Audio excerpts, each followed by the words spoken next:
गीता में लिखा है, आप कितने भी अच्छे कर्म कर लो, लेकिन समाज आपके बुरे कार्यों को ही सदैव याद रखता है।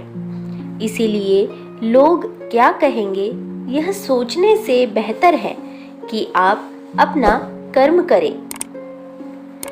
जन्म लेने वाले के लिए मृत्यु उसी प्रकार निश्चित है जितना कि मरने वाले के लिए जन्म लेना।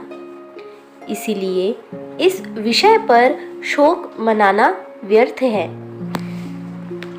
गीता में कहा गया है, जो इंसान किसी की कमी को पूरी करता है वो सही अर्थों में महान होता है। तुम्हारे साथ जो हुआ वह अच्छा हुआ, जो हो रहा है वो भी अच्छा है, और जो होगा वो भी अच्छा होगा। गीता के अनुसार जिंदगी में हम कितने सही हैं और कितने गलत हैं, यह केवल दो लोग जानते हैं, एक परमात्मा और दूसरी हमारी अंतर आत्मा।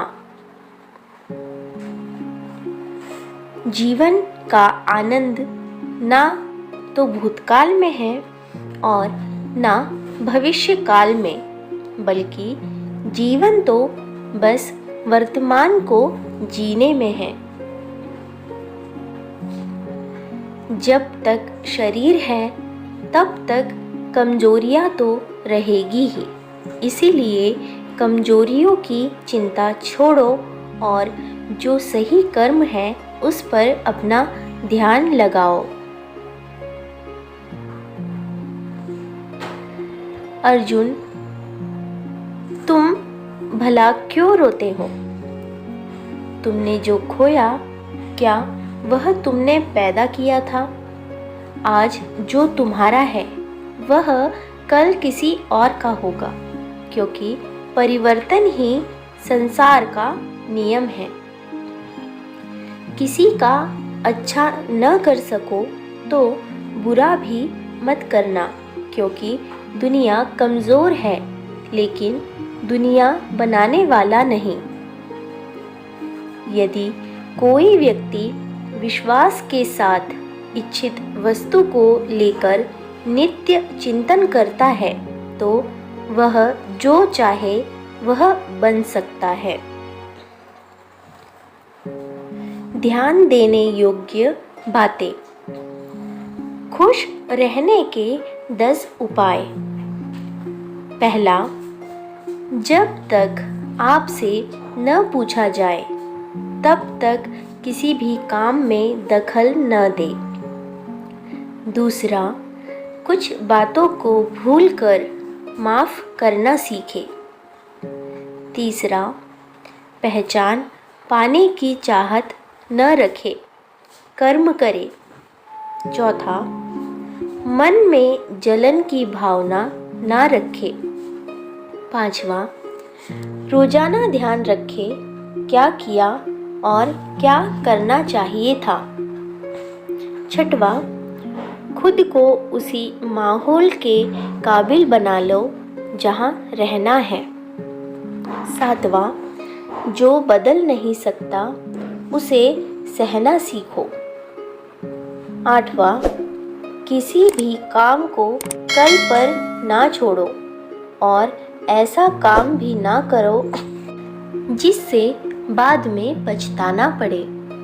नौवां, आवश्यकता से ज़्यादा काम हाथ में ना ले, जो ले वो काम को पूरा करे। 10वां, मन को शांत और दिमाग को खाली रखे।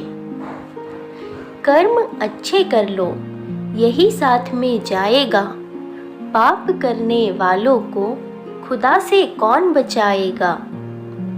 अच्छे कर्म से ही खुशियाँ मिलती है, चेहरे पर चमक गुलाब जैसी खिलती है। मेहनत करने वालों को मैंने कभी दुखी नहीं देखा है। सिर्फ बड़ी बड़ी बातें करने वालों को मैंने कभी सुखी नहीं देखा है। कर्म में जिसे है आस्था वो कब किस्मत को मानता है। ईश्वर भी परिश्रमी की मदद करते हैं, यह हर कोई जानता है। कर्म पर कविता। जब कोई तुम्हें छोटा दिखाए तो उसे उत्तर मत दो। जब कोई तुम्हारी निंदा करे तो उसे भी उत्तर मत दो। जब कोई तुमसे झगड़ना चाहे तो उससे तुम मत झगड़ो। छोटा बनकर उसे भी कोई उत्तर मत दो। कोई बकवास की बातें करे तो उसे भी कोई उत्तर मत दो। अपनी सारी ऊर्जा कर्म करने पर लगाओ। सच कहती हूँ दोस्त, एक दिन मौन रहकर भी तुम इन सभी को उत्तर दे दोगे और बहुतों के लिए प्रेरणा बन जाओगे। एक जैसी ही दिखती थी माचिस की वो तीलियाँ, कुछ ने दिए जलाए और कुछ ने घर, कुछ ने महकाई अगरबत्तियाँ मंदिरों में तो कुछ ने सुलगाए सिगरेट के कश। कहीं गरमाया चूल्हा और बनी रोटियां तो कहीं फटे बम और बिखरी बोटियां। जली कहीं शादी में बन हवन कुंड की अगन तो फूकी गई दहेज की कमी से कोई सुहागन। काजल कभी नवजात शिशु का बनाया तो शमशान में किसी चिता को जलाया। जला आग ठिठुरती ठंड में गरीब को बचाया तो बनके बॉनफायर कभी रईसों को रिझाया। एक सी दिखती थी वो माचिस की तीलियाँ पर सभी ने अपना एक अलग ही रंग दिखाया। तो फ्रेंड्स, आपको ये सुविचार और कविता कैसी लगी, इस पर अपनी राय कमेंट बॉक्स में ज़रूर बताएं। वीडियो को लाइक शेयर ज़रूर करें क्योंकि आपके लिए मैं ऐसी ही अच्छी अच्छी कहानियाँ और सुविचार लेकर आते रहती हूँ। और चैनल सब्सक्राइब करके बेल आइकन दबाएं जिससे आने वाले हर लेटेस्ट वीडियो की नोटिफिकेशन आप तक सबसे पहले पहुँचे। धन्यवाद।